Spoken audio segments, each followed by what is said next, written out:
सुंदरवन के जंगल में एक झगड़ालू चिड़िया रहा करती थी जिसका नाम टोनटोनी चिड़िया था। वह हर किसी से बात करती तो वह झगड़ने लग जाती थी।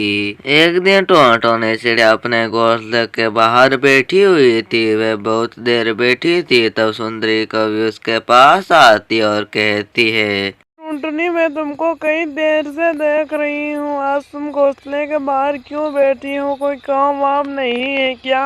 तब टोनटोनी चिड़िया सुंदरी कवि से कहती है, अरे सुंदरी कवि, तुमको क्या मतलब? मैं घोंसले के बाहर बैठी हूँ, यहाँ अंदर काम किया है या नहीं? अगर तुमको इतनी चिंता है तो मेरे घर का काम सारा कर दो। इतने में वहां से हरी तोती जा रही थी कि तभी वे टोनटोनी चिड़िया को झगड़ते हुए देख लेती और वे वहां पर आकर टोनटोनी चिड़िया से कहती है, इस टुनटुनी से तो बात भी नहीं करनी चाहिए। ये तो झगड़ालू चिड़िया है, तुम मेरे क्यों बार बार जिद कर रही हो सुंदरी कवि? फिर हरी तोती उन दोनों का झगड़ा छुड़ाकर वहां से चली जाती है। उस समय सुंदरी कवि कुछ नहीं कहती है, वे टुन्नू चिड़िया से शिकायत करना चाहती थी। शाम को जब टुन्नू चिड़िया घर लौटता है तो सुंदरी कवि टोनटोनी चिड़िया की उससे शिकायत करती है। टुन्नू चिड़िया को बहुत ही गुस्सा आ जाता है। वह टोनटोनी चिड़िया के पास जाता और उसे कहता है,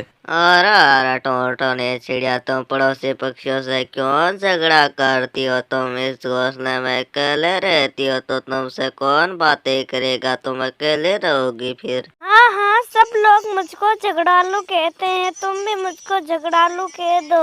अब मैं तुम्हारे साथ एक पल भी नहीं रहूंगी, मैं मेरे मायके जा रही हूँ। फिर इतना कहकर टोनटोनी चिड़िया अपने मायके चली जाती है। मायके में उसको कुछ दिन बीत जाते हैं। इस तरह से एक दिन टोनटोनी चिड़िया के माँ उससे कहती है, टुनटुनी, तुमको यहाँ पर आए बेटा कई दिन हो गए। टुन्नू चिड़िया परेशान हो रहा होगा। हाँ, मैं तुम्हारे ऊपर क्या बोझ हो गई हूँ क्या? कल से जाकर मैं घर का काम करना शुरू हो जाऊंगी। मेरे लिए तो भैया और भाभी सब कुछ है। तुम कहती हो तो मैं कल यहाँ से चली जाऊंगी। ये टुनटुनी बेटा, तुम मुझसे ऐसी बातें क्यों कर रही है? माँ, तुम भी तो ऐसा कह रही हो। मैं कल से यहाँ से हमेशा अकेले चली जाऊंगी। फिर टोनटोनी चिड़िया अपने माँ से भी झगड़ा करने लग जाती है। फिर टोनटोनी की भाभी उसके पास आती है और उसको समझाती है, टुनटुनी, तुम शादी से पहले यहाँ तक झगड़ा करती थी, तब तक तो ठीक था, पर अब तुम्हारी शादी हो गई है।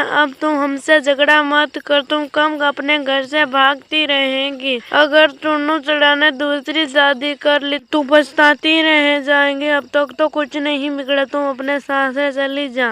अपनी भाभी की बातें सुनकर टोनटोनी चिड़िया को बहुत ही पछतावा होता है। वह अपने घर आ जाती है और टुन्नू चिड़िया से माफी मांगने लग जाती है। मुझको माफ कर दो, मैं आगे से किसी से झगड़ा नहीं करूंगी। माफ तो नहीं करता, पर तुम इतनी गिड़गिड़ा रही हो तो मैं तुमको माफ कर देता हूँ। पर हाँ सुनो, अगली बार ऐसी गलती हुई ना, मैं तुमको कभी माफ नहीं करूँगा। अब जाओ, घर का सारा काम करो। फिर टोनू उसको माफ कर देता है क्योंकि वह जानता था कि टोनटोनी चिड़िया को अपनी गलती का एहसास हो गया। फिर वे सभी खुशी खुशी रहने लग जाते हैं। तो दोस्तों, ये थी आज की कहानी। आपको कैसे लगी कमेंट कर जरूर बताएं। मेरे चैनल पर नए हैं तो सब्सक्राइब करना ना भूलें। इस वीडियो को अपने दोस्तों के पास ज़्यादा से ज़्यादा शेयर करें।